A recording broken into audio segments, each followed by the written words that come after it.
Quando você tem uma conversa sobre infidelidade, às vezes parece que você está justificando isso. Você poderia estar. E eu acredito que entender não é justificar. I think you gotta have a dream. The School of Greatness. Really?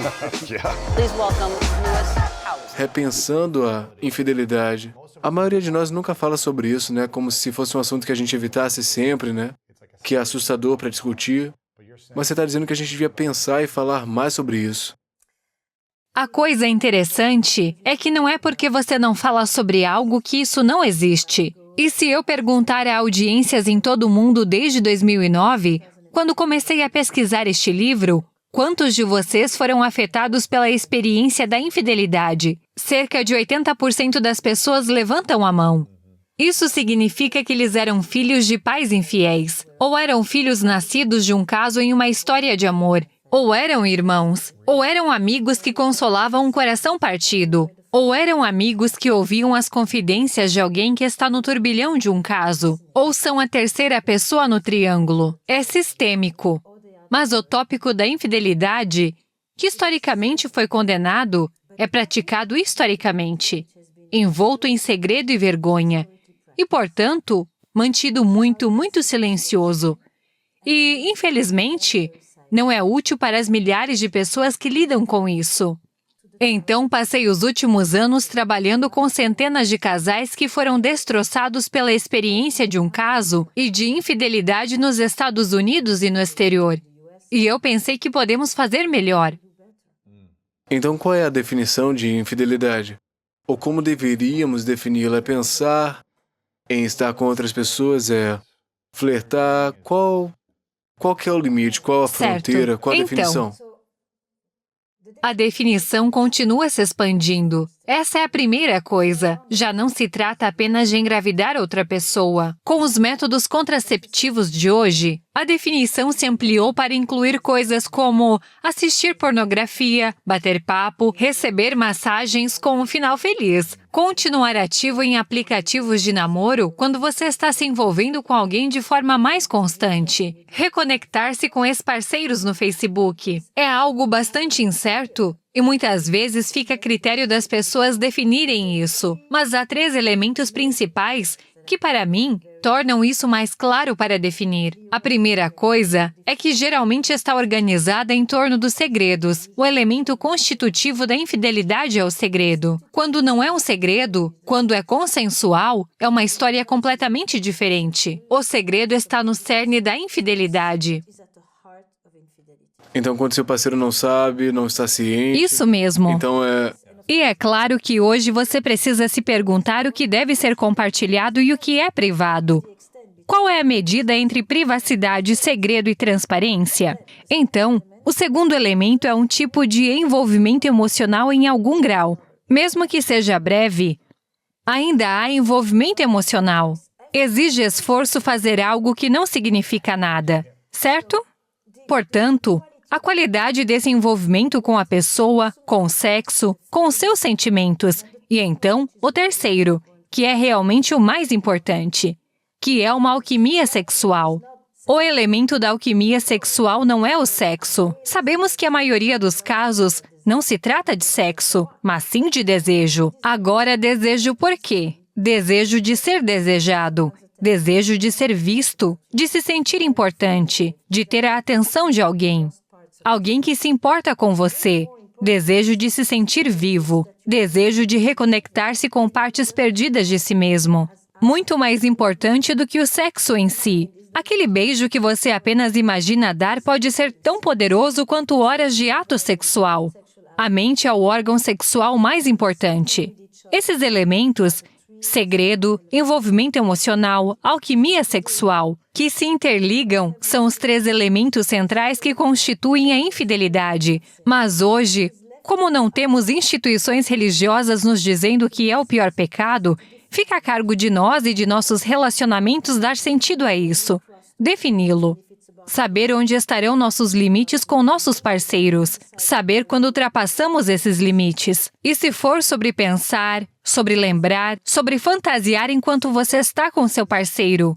É um assunto profundamente enraizado em nossas vidas e muitas vezes muito difícil de abordar. E, no entanto, precisamos fazê-lo, porque precisamos ajudar aqueles que sofrem com isso. Caso contrário, sempre vai ter muito mais conflito na relação se a gente não falar sobre isso, né? A maioria das pessoas não fala sobre isso. Seus desejos por outras pessoas, os limites que desejam estabelecer um com o outro, o que compartilham sexualmente, o que é privado, qual é o espaço da liberdade erótica, até mesmo em suas mentes, que sentimentos eles têm permissão para ter, que tipos de amizades têm com outras pessoas. A maioria das pessoas não fala sobre nada disso até que a coisa fique feia. Na maioria dos casais heterossexuais, a negociação da monogamia é muito simples. São 5 palavras. Se eu te pego, você está morto. É isso, fim da conversa. E então, quando há uma crise, quando algo sai do controle, de repente eles entram em conversas que nunca tiveram antes, mas no meio de tanta dor que... Ressentimento, raiva... Confusão, dor, raiva, decepção, frustração romântica. Você nomeia. Podemos fazer isso mais cedo? Podemos ter a coragem de ter algumas conversas difíceis antes de estarmos no meio de uma crise? Eu amo que você fala sobre isso, eu já vi você dizer isso em algumas das suas palestras e no evento que a gente fez junto também, sobre como a gente espera que o nosso parceiro esteja sexy o tempo todo, seja intelectualmente estimulante o tempo todo, seja brincalhão, divertido, aventureiro, trabalhador, nos empregos, cuide das crianças e de tudo isso. Esperamos tanto deles, mas é tão difícil conseguir tudo numa pessoa, né? É um grande desafio para um grupo de 2 pessoas, não é? É muito, muito desafiador. Sim. Uma pessoa para nos dar o que uma vez uma aldeia inteira costumava proporcionar. É isso que acontece. Você costumava ter uma comunidade e a comunidade tinha todos os tipos de pessoas que lhe davam um senso de identidade, um sentido de significado, um senso de pertencimento, de propósito, tudo isso. E então você tinha uma igreja, uma esfera religiosa, você tinha o reino do divino. O único e verdadeiro era o chamado de Deus, não seu amante. E agora tudo isso foi canalizado para um único relacionamento. Quando você tem uma infidelidade, ela destroça a grande ambição do amor. O que isso diz? Você não é único e verdadeiro. Você é substituível. Você não é tão único. Você não é indispensável. E isso te quebra. É uma crise de identidade. Costumava sempre ser doloroso, mas não era uma crise de identidade onde as pessoas diziam: quem sou eu? O que eu sou? Isso não é minha vida. Minha vida toda é uma mentira. Eu não consigo me reconhecer ou não consigo confiar. Não só não posso confiar em você, mas nem mesmo posso confiar em minha própria percepção. Perdi meu próprio senso de orientação. É uma completa fragmentação do eu. E isso nunca foi tão agudo. E acontece porque realmente achávamos que, uma vez que eu encontre o único, e sou o seu único, isso nunca deveria acontecer. Estivemos procurando tempo suficiente. Adiamos o casamento ou qualquer compromisso 10 anos a mais do que costumávamos. Neste ponto, quando eu escolho você, deveríamos estar livres de tudo isso. Isso não deveria acontecer. Mas ocorre cada vez mais, né? Parece ser assim hoje.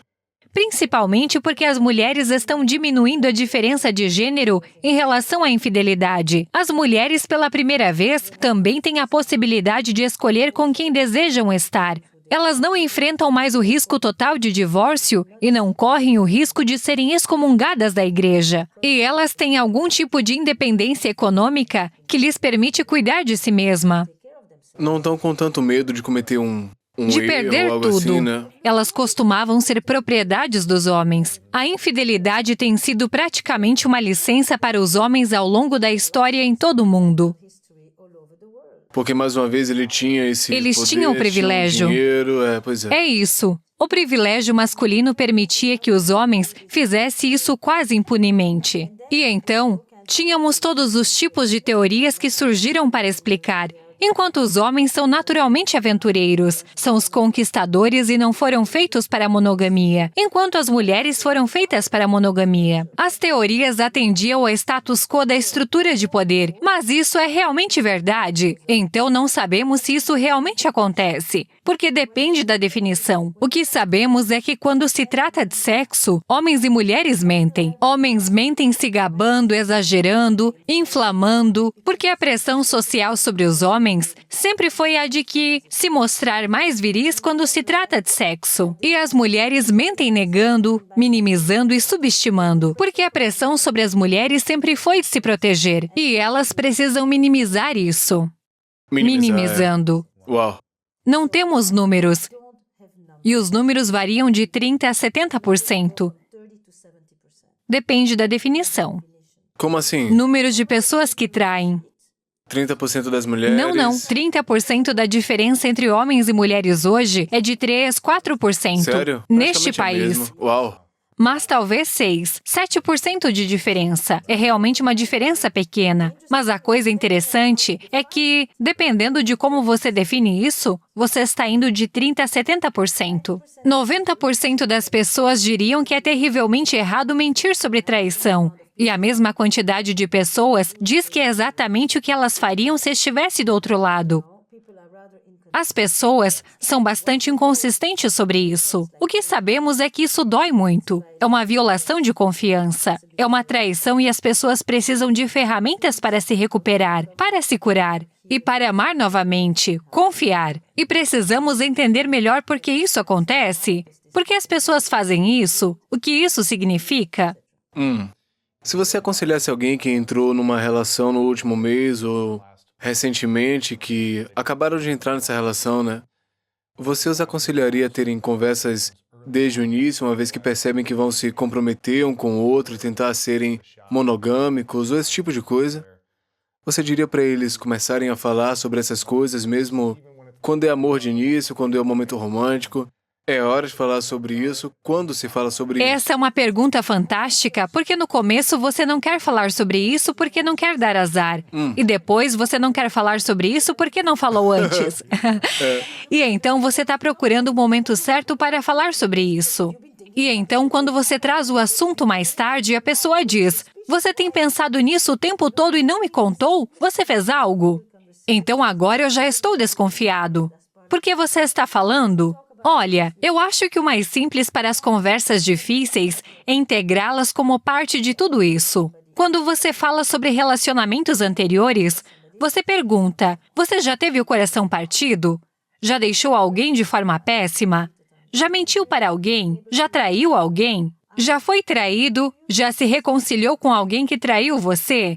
Está com problemas de confiança em relação a isso, em geral, por causa de sua mãe, do seu pai, não apenas por causa de suas próprias experiências?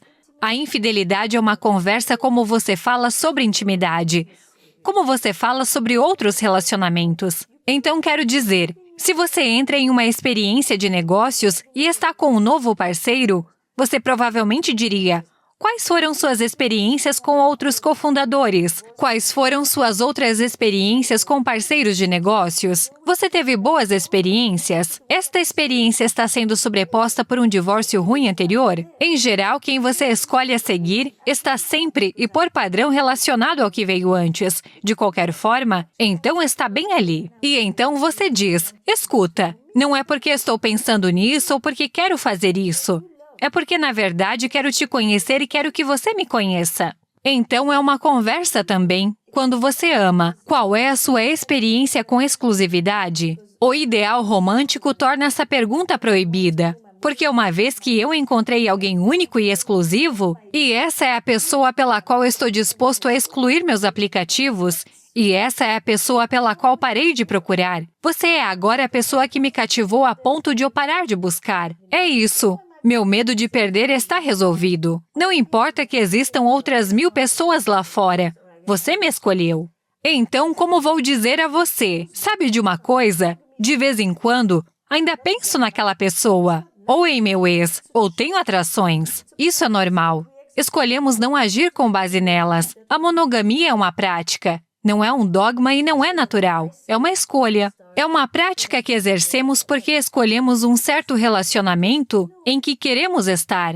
Portanto, desde o início, eu digo de forma integrada. Não é, precisamos discutir algo. É uma pergunta normal a se fazer a uma nova pessoa. Você já teve o coração partido? Isso é meio que uma forma diferente de dizer. E por quê? Você já enrolou alguém? Já deu um fora em alguém e sumiu? Já sumiram de você? Ontem, uma mulher veio até mim na conferência e me disse: "Você acha que as pessoas podem mudar?"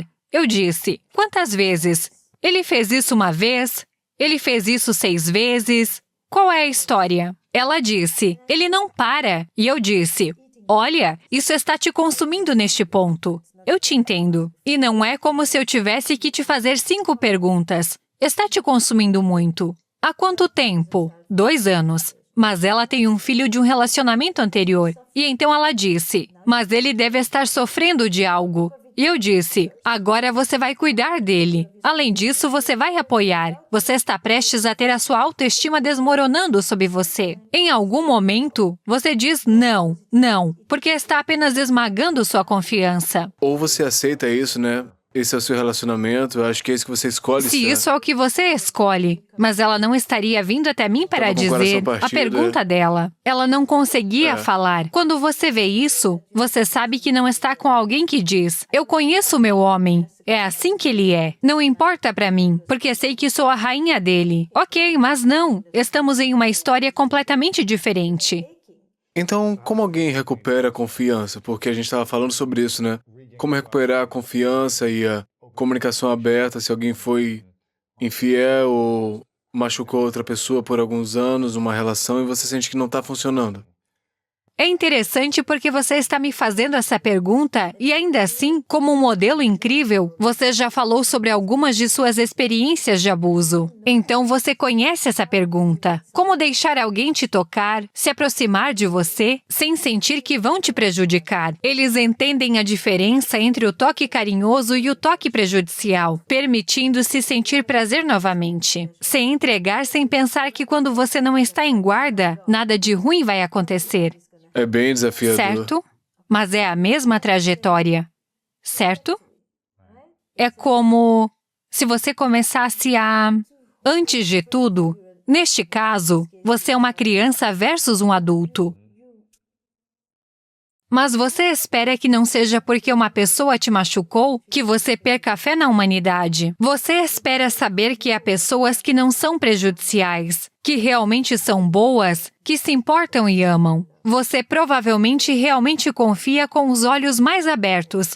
Não tem a mesma ingenuidade. E depende, se você está me perguntando como confiar em você novamente, depois de ter me traído, ou confiar em outras pessoas novamente. São 2 histórias diferentes. E a pessoa com quem você está numa relação? Olha, isso também depende, porque se... É difícil deixar para trás o passado, não é? Então, depende de quanto tempo há o passado. Se você e eu estamos juntos há 2 anos e isso acabou de acontecer, é uma história diferente do que se você e eu estamos juntos nos últimos 20 anos. Temos uma família, construímos uma vida, enterramos pais, tivemos filhos, construímos casas, criamos empregos e temos uma vida inteira juntos. E no meio disso, essa experiência aconteceu. E você, minha mulher ou meu parceiro, masculino ou feminino, saiu e depois disso quer saber como isso aconteceu? O que aconteceu conosco? Onde estávamos? Isso está relacionado ao relacionamento? A grande distinção para mim é entender quais traições acontecem porque o relacionamento se desintegrou de alguma forma ou se degradou. E quais não têm nada a ver com o relacionamento. Sim, pessoas que estiveram doentes, pessoas desempregadas, pessoas que perderam seu senso de confiança, ou pessoas que ganharam muito dinheiro de repente na direção oposta, pessoas que de repente sentem que merecem algo. Porque, de certa forma, quando você permite a si mesmo essa experiência, é porque você sente que merece. Você justifica para si mesmo. Você encontra boas explicações para o porquê de você, de todas as pessoas, poder fazer isso. Eu preciso entender o que você estava pensando sobre mim enquanto isso estava acontecendo. Você até pensou em mim? Você pensou no que isso faria comigo? Ou com nossos filhos? Se tivermos filhos? Você se sentiu culpado com isso? Você foi atormentado de alguma forma? Ou eu desapareci da sua mente e você estava tão grandioso que eu não existia mais? Você queria que eu descobrisse? Você está aliviado por ter sido descoberto? Você realmente quer voltar? E você está voltando apenas porque é conveniente para você? Ou está me escolhendo novamente? Acho que o aspecto mais importante na confiança não é apenas que você queira fazer isso novamente, mas que você realmente está escolhendo estar comigo novamente. E que você não está aqui aqui apenas porque é conveniente para você, ou porque eu ganho dinheiro, ou porque temos uma família. É confortável, algo Porque assim, é né? confortável. O que eu realmente quero confiar é que você me ama e quer estar comigo. E agora que você está aqui, o que você está pensando sobre a pessoa lá? E isso está relacionado a outra coisa.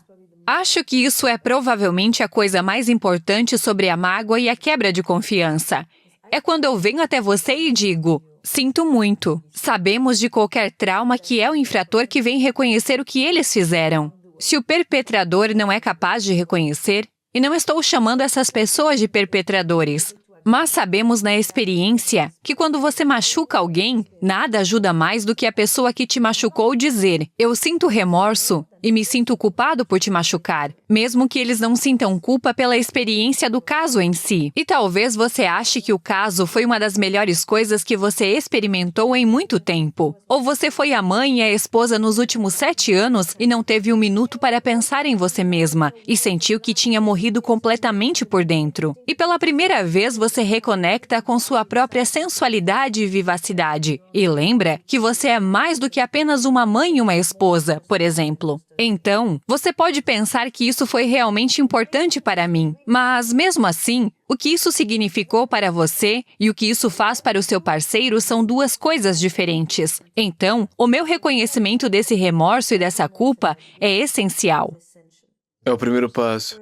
Primeiro passo. E isso é muito diferente de sentir vergonha, porque quando sinto vergonha e me sinto tão mal comigo mesmo, não consigo acreditar que fiz isso. É mais envolvimento comigo mesmo. Faça-se sobre mim para que você possa dizer que tá tudo bem, né? Não importa. Eu me sinto tão mal comigo mesma que não consigo me sentir mal pelo que fiz com você. Então eu não tenho empatia. É como se você precisasse ser capaz de se sentir mal por fazer a outra pessoa se sentir mal. Isso significa que você não pode se sentir tão mal consigo mesmo, porque então é tudo sobre você. A grande diferença entre vergonha e culpa. Culpa é uma responsabilidade relacional. Culpa é uma responsabilidade em relação ao outro. Essa é a primeira. E a segunda coisa é que então eu me torno vigilante do relacionamento, significando que, por um tempo, enquanto você está fazendo as mesmas perguntas de novo e de novo, porque está tentando entender isso, porque toda a sua realidade acaba de ser despedaçada, eu sou capaz de dizer a você, está tudo bem, estou aqui. Continue perguntando, eu vou responder para você. Eu não vou dizer, vamos lá, chega, já não discutimos isso? Vamos seguir em frente. Acabou, você não vê? Não, eu não posso te apressar.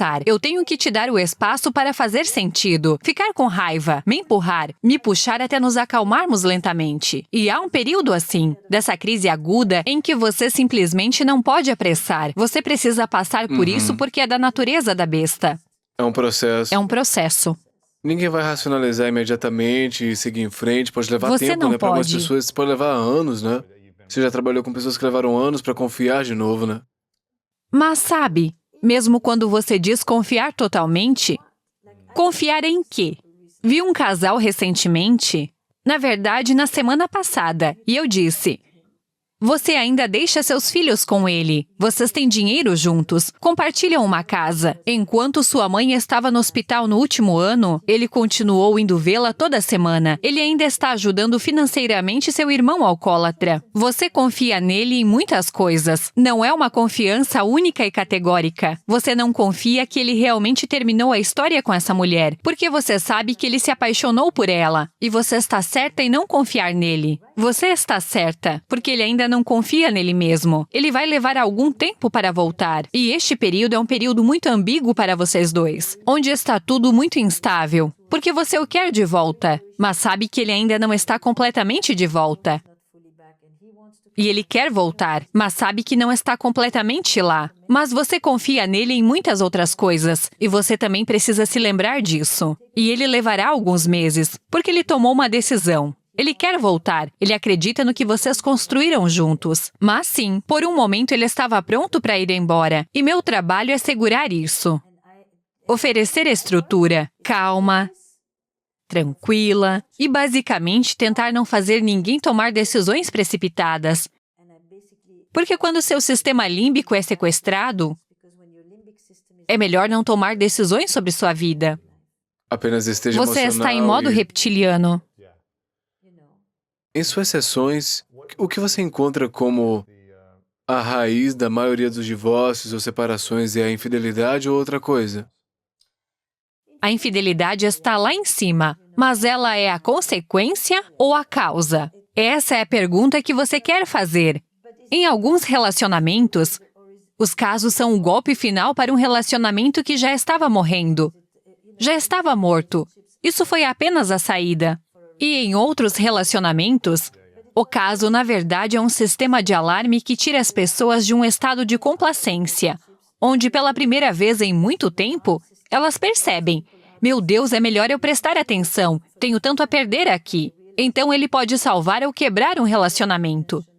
Eu acho que o maior destruidor de relacionamentos em geral, não importa se é de curto ou longo prazo, é o desprezo. Você pode ter relacionamentos voláteis, onde as pessoas gritam, brigam, mas depois se reconciliam e sabem que, fundamentalmente, se importam profundamente uma com a outra. O desprezo é uma forma de desumanização. Isso é pesquisado por um dos grandes pesquisadores em relacionamentos, John Gottman. Ele chama de os 4 cavalos do apocalipse. Um deles é a crítica. 4 cavalos do quê? Apocalipse. Do apocalipse, ok. Crítica, defensividade.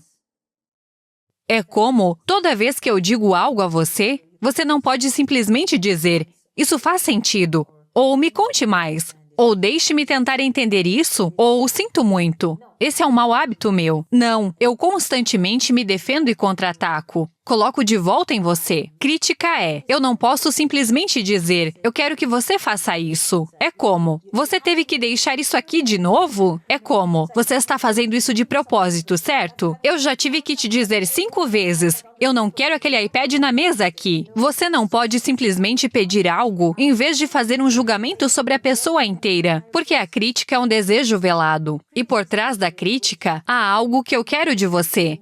Mas tem uma maneira de pedir isso de tal forma que garante que nunca vou conseguir. Certo. É uma energia passiva-agressiva. Você pode deixar o passivo de fora. É agressiva direto. E eu estou tipo, persigo você. Eu estou provocando. Eu estou indo atrás de você. Porque é menos vulnerável do que me expor com um pedido e dizer, significaria muito para mim quando eu te pedir isso.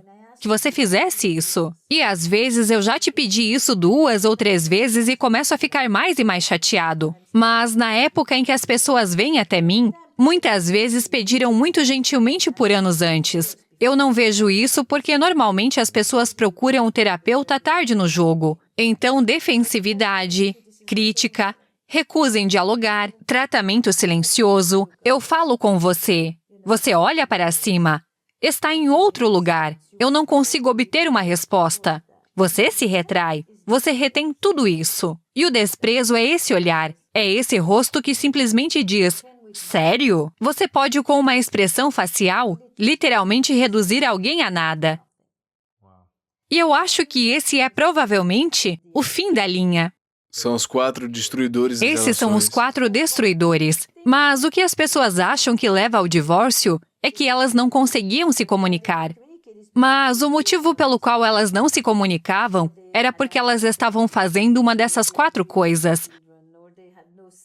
Ou eles discutiam sobre dinheiro, ou não concordavam em relação aos filhos, ou não tinham sexo, ou tinham um sexo terrível, ou pensam que existe um motivo. Há um tópico. Você tem 2 tipos de casais.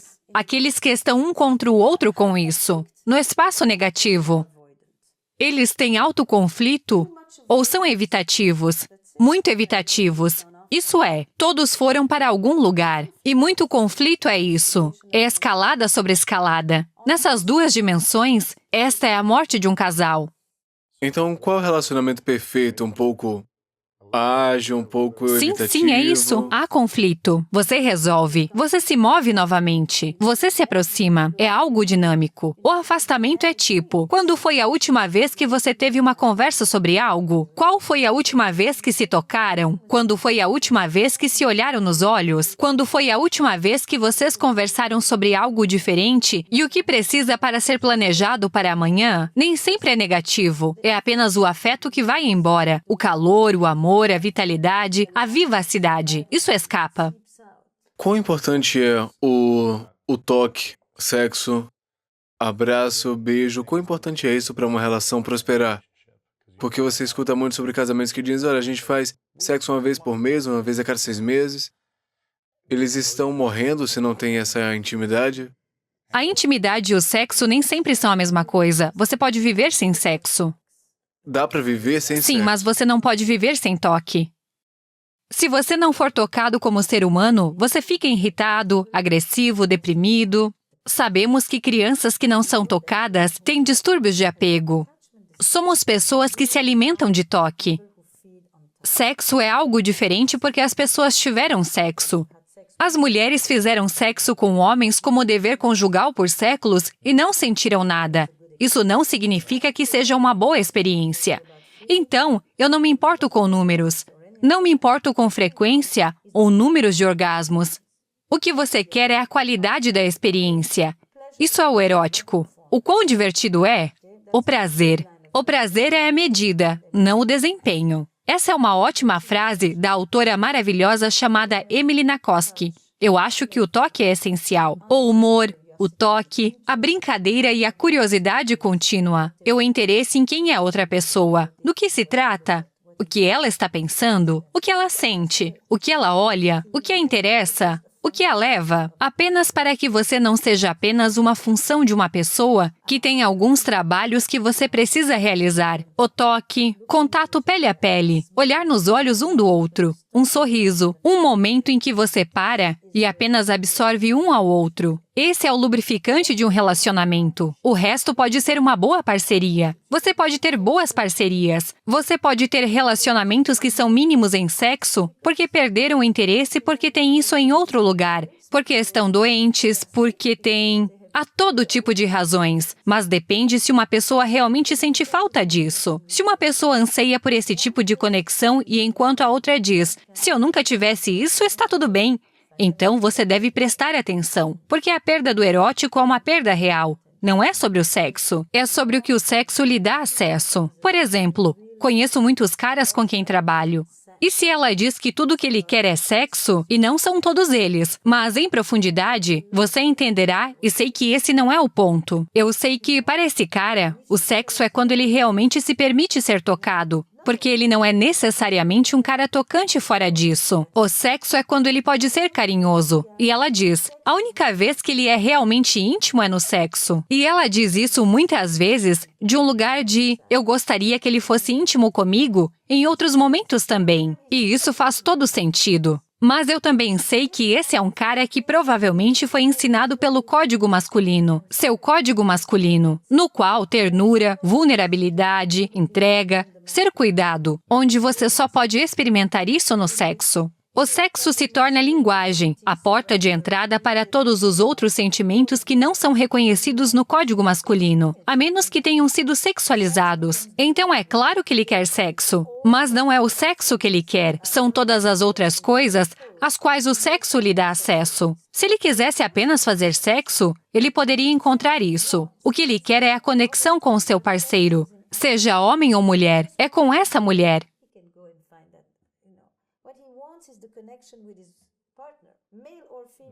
É, porque se não foi capaz de expressar isso de outras maneiras, ele não sabe como, ele não sente que pode, ou não é homem suficiente, o que quer que O seja. sexo é a maneira de experimentar todas essas coisas sem se sentir como um garotinho. Então, nessas situações, eu diria, você precisa de sexo para estar bem? Não, você não precisa. Mas quando ele faz parte do seu vocabulário, é como você precisa comer certas coisas para... Não, você pode viver com muitas coisas. Depende de qual é a vida que você quer levar. Estou menos interessada em sexo, no desempenho. Com certeza, estou interessada na conexão erótica, na intimidade, no prazer que as pessoas podem experimentar juntas. Terminar não é realmente importante. Você pode comer comida ruim. Você pode ter sexo ruim. E isso deixa um gosto ruim depois. É bem ruim. Uau.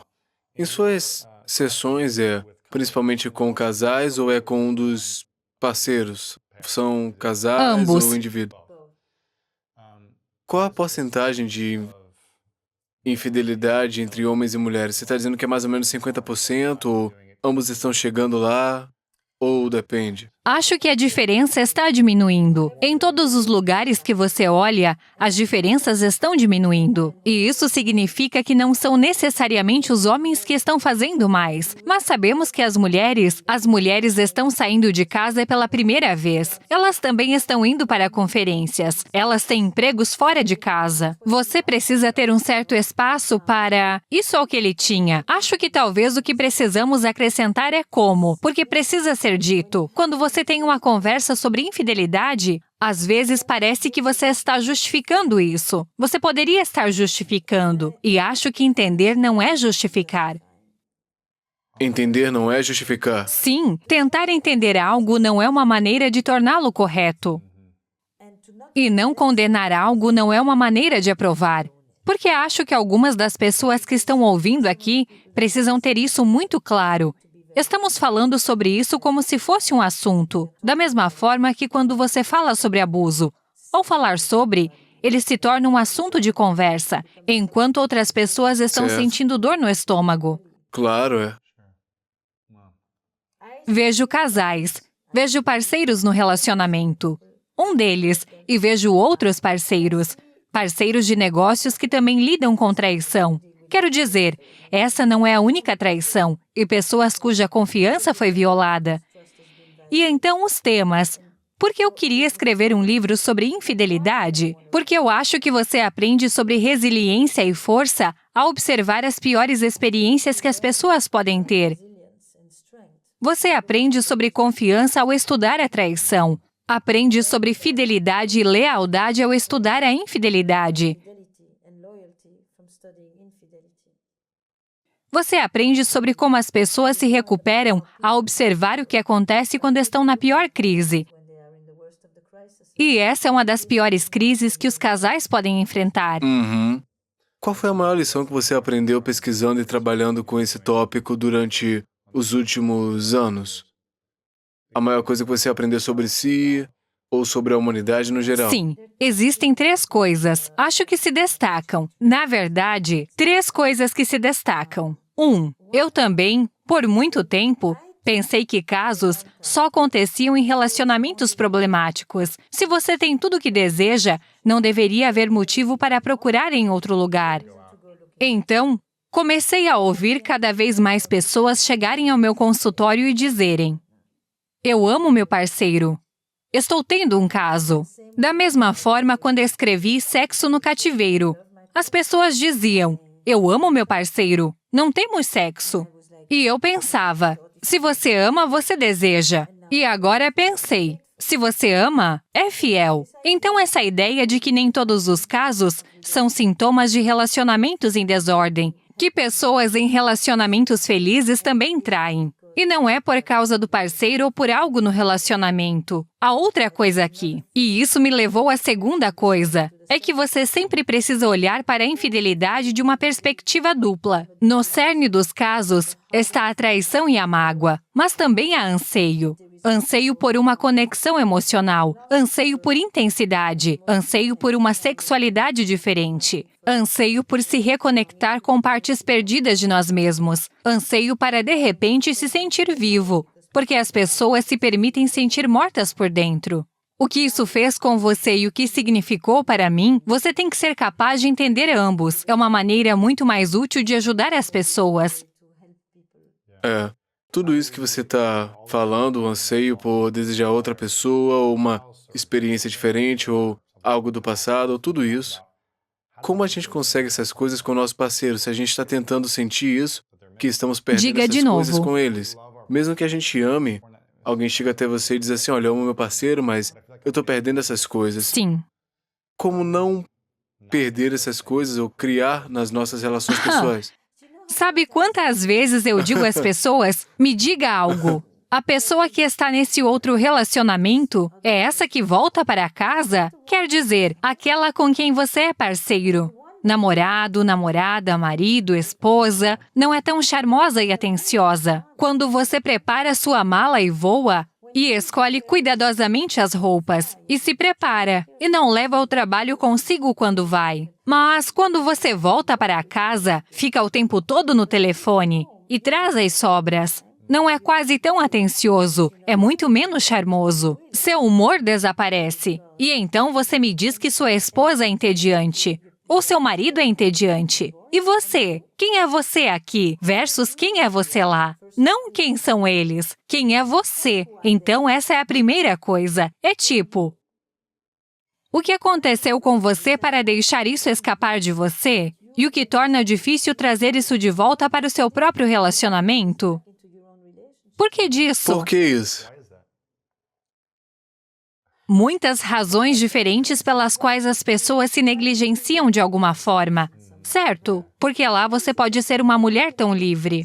E aqui está esse namorado seu que pensa que você odeia sexo, que você não tem interesse, você está completamente congelada. E este é como? É a mesma mulher. O que aconteceu? Essa é a maior mentira. A maior mentira não é apenas que você está tendo um amante. A maior mentira é que seu marido, seu namorado não tem ideia da verdade sobre você. Por quê? E então, diferentes histórias. Às vezes são histórias da infância. Não tenho ideia de como trazer essa parte de mim para o contexto da família, porque a família era o lugar onde a sexualidade era mais perigosa. Então, nunca soube como experimentar prazer em casa. Em casa era um lugar onde eu me certificava de estar seguro. Prazer eu levava para outro lugar. Então você começa a ver a maneira como as pessoas se dividiram e se compartimentalizaram e os motivos por trás disso. Agora é um verdadeiro trabalho terapêutico. É quando você começa a realmente tentar entender por que não consegue integrar as diferentes partes de você.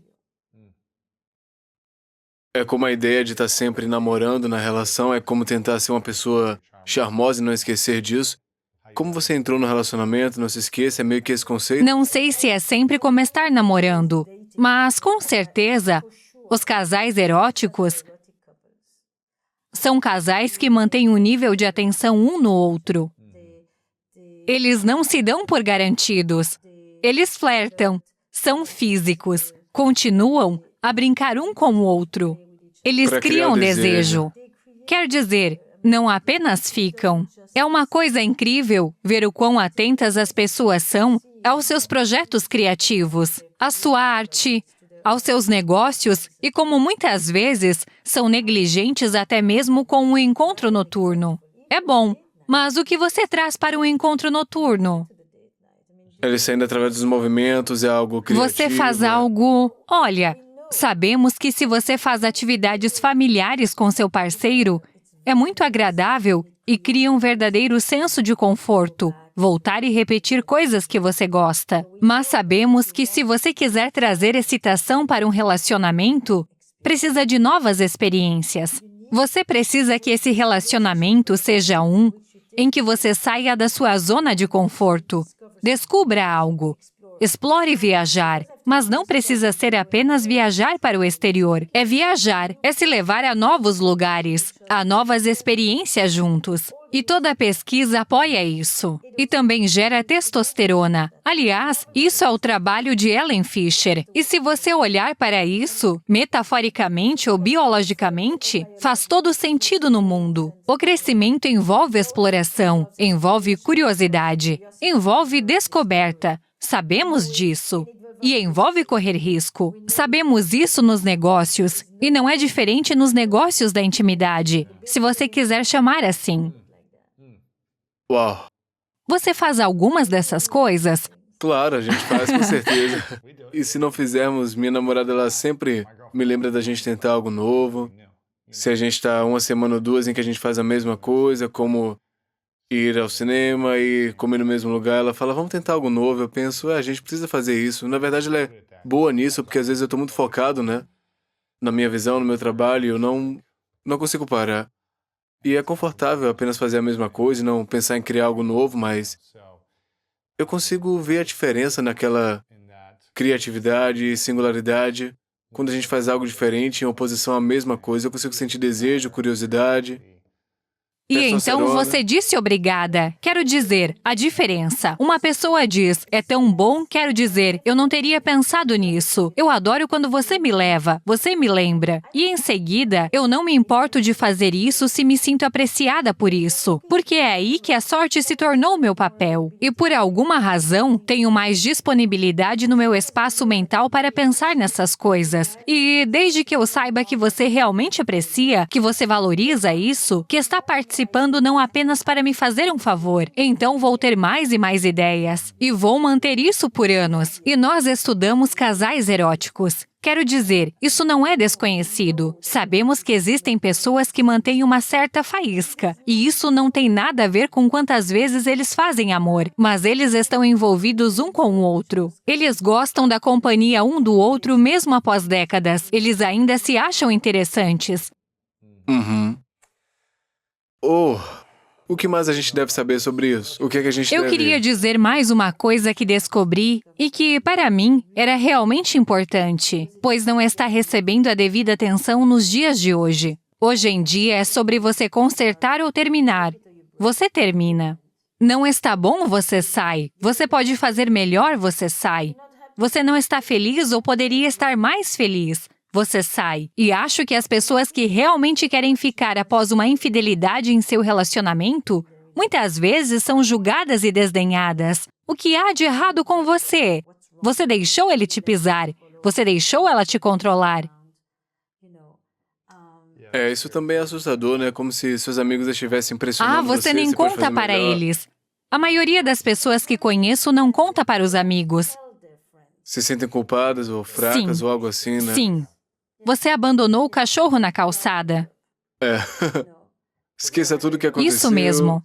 Com 5 anos de relação, só... Isso mesmo. 3, 5 ou 25 anos fora. E acho que às vezes terminar é o que precisa acontecer. Mas às vezes isso acontece em um relacionamento bom. E aconteceu. E precisamos saber o que fazer quando isso acontece. Mas apenas julgar as pessoas e envergonhá-las por ficarem não é justo. Isso não é bom. Isso não está certo. E não estamos dando o crédito que os relacionamentos merecem. Porque eles não são perfeitos, Porque eles não são perfeitos. Às vezes, o que vem depois pode ser até melhor do que era antes. É o despertar. Como quando você fica doente. Isso lhe dá uma nova perspectiva sobre a vida. Eu recomendo que você fique doente? Não. Mas eu aceito que, às vezes, a partir dessa crise, você viverá com um nível diferente de honestidade e autenticidade. O mesmo acontece em um relacionamento. Você viu isso com casais com quem trabalhou? De novo e de novo. Sério? Repetidas vezes. Mas você precisa acreditar na força das pessoas para realmente passar por isso. Aprender com isso. Ressuscitar e revitalizar. Se você é amigo de alguém que passou por uma infidelidade, seja a namorado que traiu, está ouvindo isso como amigo e... Como é que a gente cria um espaço Ótima para pergunta. seu amigo que passou por isso garantir que você está, não sei, oferecendo uma abordagem sincera do tipo, vamos garantir que isso não aconteça de novo? Ou qual é a estrutura que você pode fornecer se eles não puderem contactar você? ou Acho que um é uma terapeuta? ótima pergunta, porque muitos de nós já fomos esse amigo. E a primeira coisa que digo ao amigo é: tente o melhor que puder para não se inserir na história. Não é sobre você, sobre o que aconteceu com você, sobre o que sua mãe fez ao seu pai, ou seu pai fez à sua mãe. E, portanto, o que sua namorada precisa fazer. Tente criar um espaço. É exatamente isso. Agora, se você tem uma amiga e toda vez, agora é a terceira vez seguida, ela se encontra com um cara que a trata mal, você realmente quer dizer a ela, isso não está certo, e você quer ajudá-la a sair. Mas se você está com uma amiga ou um amigo há 12 anos e sabe que essas pessoas realmente se deram bem juntas e construíram coisas, diga a ela, resolva isso. Eu estou aqui por você. Eu estou aqui para apoiar você quando você duvida de si mesma. Estou aqui para te lembrar que você é mais do que apenas a pessoa que foi prejudicada e traída. Estou aqui para devolver o seu senso de valor quando você acha que foi completamente desvalorizada e deixada de lado. Estou aqui para te dizer que você é linda quando você pensa que talvez não seja bonita o suficiente. Esse é o meu papel como amigo. Não dizer a você, faça isso ou faça aquilo, e julgar você. A quantidade de pessoas que vi dizer, minha melhor amiga não fala mais comigo porque decidi ficar com... E por quê? Não porque acho que você é um ótimo homem ou uma ótima mulher. Temos 4 filhos. Minha mãe está morrendo, ou não trabalho há 20 anos. Temos um negócio juntos, Há outras uma casa. considerações aqui, e eu não estou pronta para abandonar tudo isso, mesmo que não seja pela qualidade do meu relacionamento, mas sim porque meu relacionamento é o núcleo sobre o qual muitas outras partes da minha vida dependem. E não estou disposta a abrir mão de tudo isso neste momento. Quem somos nós para dizer? Quando sair, quando ficar, quando tentar novamente, quando desistir, quando finalmente aceitar que tudo isso nunca vai mudar. E é diferente quando você está com um infiel crônico e quando você está com a pessoa que você sabe que por anos antes disso, nada aconteceu. E isso aconteceu? O que estava acontecendo? E qual é a responsabilidade compartilhada pela deteriorização do relacionamento também? Há coisas que colaboramos juntos, mas como amigo, você realmente quer estar lá para devolver às pessoas seu senso de autoestima no momento em que elas sentem que isso foi sugado delas, mais do que dizer a elas. Saia, Coloque as roupas na rua, chute ele para fora, pois chute é. ela para fora, porque o medo de ficar, a vergonha de ficar é ainda pior para os homens.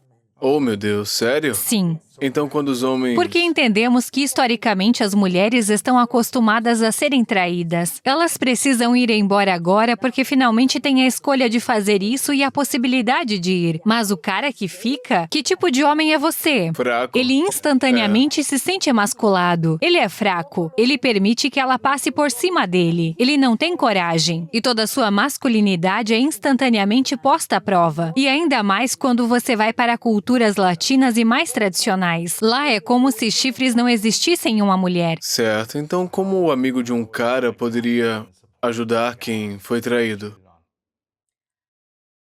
Que... Você não começa a criticar o parceiro imediatamente. Essa é a primeira coisa de qualquer lado. Porque se eu começar a criticar sua namorada, o que você vai fazer? Você vai defendê-la. Você vai acabar defendendo ela em vez de...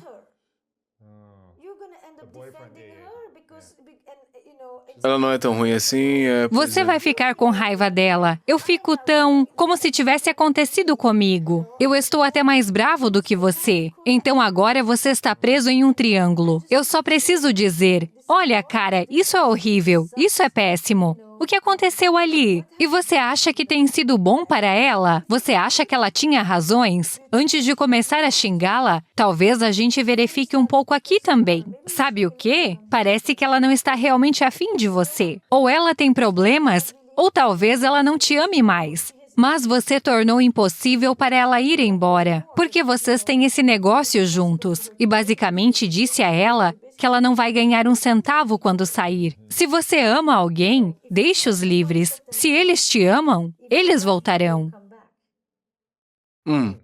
Eu arrepiei os últimos 5 minutos porque eu acho que essa é a parte mais poderosa disso, é ter essa conversa sobre como falar com um amigo que está passando por isso, porque a gente vive muito isso nas relações, né? Quando alguém termina com a gente, eu escuto muito isso dos meus amigos e eu sou rápido em dizer, saia dessa relação. Então, foi importante para mim ouvir isso, né? E vai ser importante para outras pessoas também.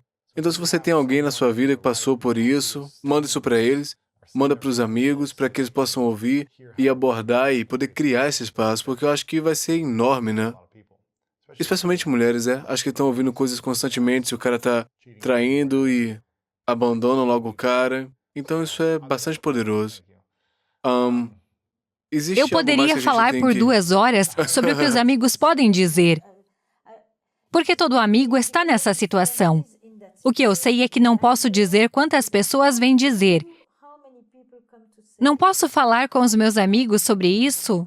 e falar pra ninguém, minha família já tá contra E então ele. você está em um segredo meu duplo. Deus. Porque agora eu tenho o segredo do que você fez comigo. E agora estou no segredo de não poder. Compartilhar com ninguém. A família tem diz, sofrimento. ele não está autorizado, ela não pode mais vir para esta casa. E eu vejo as pessoas, é como se elas ficassem presas entre... Meus pais não queriam que eu me casasse com ele. Meus pais não queriam que eu me casasse com ela. Agora eu tenho que ir e dizer, vocês estavam certos. Como se isso significasse que eles estavam certos 15 anos atrás, às vezes. E as pessoas ficam assim. E a amizade realmente não... Eu quero dizer, ocasionalmente, você realmente diz, venha para o meu sofá. Você não pode pensar neste momento. Você destrói. Você deveria estar em casa. Venha ficar aqui por alguns dias. Fique no sofá, fique por alguns dias. Apenas abra sua casa, cozinhe, saia com eles, distraia-os, lembre-os de que eles são mais do que apenas o que aconteceu com eles. Você faz isso. As pessoas vão acessar seus próprios recursos e a sua resiliência. Eles têm a força para passar por isso. E então você apenas diz. Às vezes leva algumas semanas para você realmente descobrir se quer sair, quer ficar, o que realmente vai fazer. Deixe-os aterrissar. Não decida instantaneamente. Não tome a decisão por eles. Não né? tome a decisão por eles, porque você não precisa viver com as consequências. E as pessoas com questões financeiras e problemas de dinheiro são realmente complicadas. Questões relacionadas a filhos são complicadas. E famílias estendidas são complicadas. Um casamento não é apenas duas pessoas, é toda uma rede. Quando você dissolve o relacionamento, você dissolve uma vida inteira. E nenhum dos amigos precisa passar por isso. Mas eu não quero ver uma vítima. Eu não quero ser o amigo de uma vítima. E talvez a pessoa não seja necessariamente apenas uma vítima. A pessoa que passou por uma experiência realmente difícil. E depende. Depende se há doenças sexualmente transmissíveis envolvidas. Depende se há outras crianças envolvidas. Isso é muita coisa. E pare por um segundo. Dê às pessoas o espaço e esteja lá por elas e pergunte a elas, o que você precisa? Você precisa que eu te ajude a ficar? Você precisa que eu te ajude a sair? Você precisa que eu simplesmente esteja aqui para você e calhe a boca? Você precisa que eu vá e caminhe na natureza em silêncio? E apenas lembre você de que você não está sozinho. Isso é a coisa mais importante que um amigo oferece. Compre um livro Casos e Casos, Repensando a Infidelidade, está disponível agora, leiam ele. Vai ter muito mais sobre como abordar a infidelidade na sua vida, sobre como pensar sobre isso, como conversar com amigos que passaram por isso. Além disso, você vai encontrar muitos exercícios ao longo do livro, perguntas para fazer para os seus parceiros. Alguns dos É temas que a gente baseado em discutiu aqui, né? centenas e centenas de histórias. Tem todas as permutações da experiência. Não há uma pessoa que não reconhecerá algo sobre si mesma lá dentro. Mesmo que você não tenha passado pela experiência, é um livro sobre relacionamentos no final das contas. E, na verdade, é um livro que lhe dirá. Hoje eu estava conversando com alguém e ela me disse, eu sou casada há 10 anos. E ela me disse, eu nunca passei por isso, mas realmente sinto que está me dizendo tudo em que devo prestar atenção para ter um relacionamento duradouro, para evitar que isso aconteça comigo. Para evitar. Evitá-lo. Agora, uma vez que tenha acontecido, já foi, mas como evitar, né? Certo. Eu uso essa experiência para mergulhar em todos os tipos de coisas. Falamos sobre ciúmes, sobre vingança, sobre sexo, monogamia, sobre coração partido. Falamos sobre coisas traiçoeiras que as pessoas fazem uma com as outras. Falamos sobre culpa, sobre ser responsável e não desaparecer um do outro. E outras coisas. O amor é complicado e a infidelidade ainda mais. Uau! Então comprem esse livro, vocês podem ir no site dela para aprender mais sobre isso, sobre seus programas. O livro está na Amazon, Barnes & Noble e em outros lugares. Casos e E o Casos. podcast. Acho que você o podcast, mencionou. Você tem um podcast, Audible, Porque né? ele lança no iTunes no mesmo dia que o livro. Então o podcast é fascinante.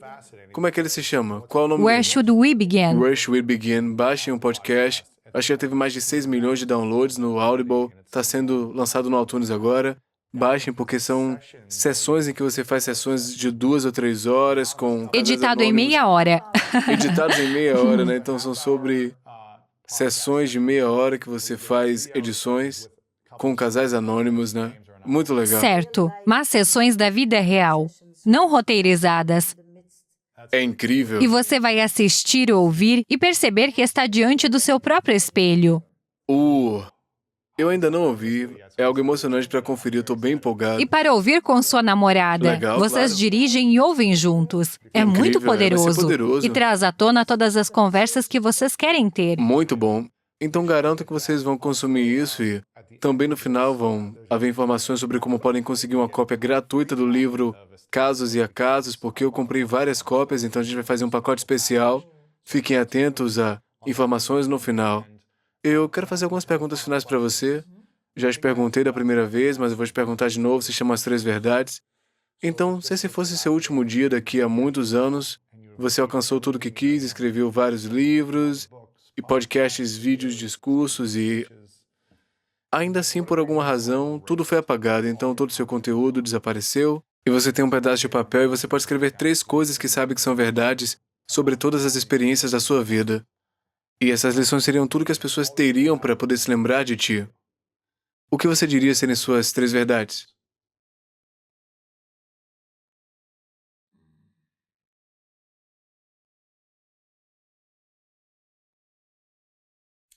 Eu adoraria que uma delas incluísse todas as pessoas que acham que suas vidas foram transformadas ao trabalhar comigo, ao ler, interagir comigo. Quando as pessoas vêm me dizer isso hoje, eu apenas penso, se um dia eu morrer e muitas pessoas continuarem neste planeta e disserem, ela mudou minha vida porque eu estava preso, ou ela salvou meu casamento. Eu fui dançar recentemente. E essas pessoas simplesmente apareceram e disseram, você não nos conhece, mas você mudou nosso casamento. Você mudou nossa vida. E eu fico tipo, Uau. Isso é ótimo. isso seria uma. E quantas lições que você compartilharia com o mundo? 3 lições. Ou lições que eu compartilharia. A partir da sua experiência de Sim, vida. sim. Ahn,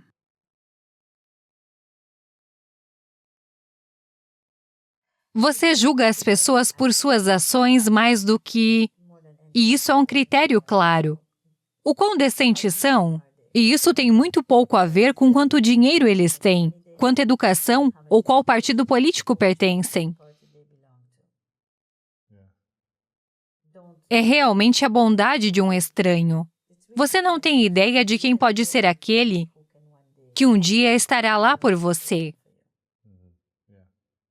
É apenas a humanidade delas, não é pelo que elas representam e defendem. Certo. Isso para mim é provavelmente um dos mais importantes. Isso muda toda vez que você olha para as pessoas. Isso mantém você aberto e curioso, porque você não tem ideia. Elas podem parecer como quiserem e eu... Isso é um. Saiba de onde você vem. Sempre lembre de onde você vem. Isso não significa que você fica preso lá, mas é a fonte. E nós só temos uma fonte. Cada um de nós. E nunca esqueça essa identidade. E tenha entes queridos, pelo menos. Entes queridos, pelo Sim, menos. você precisa pelo menos ter entes queridos. Acho que todos deveriam conhecer essa experiência. Nem todo mundo precisa ter filhos, mas todos deveriam ter entes queridos.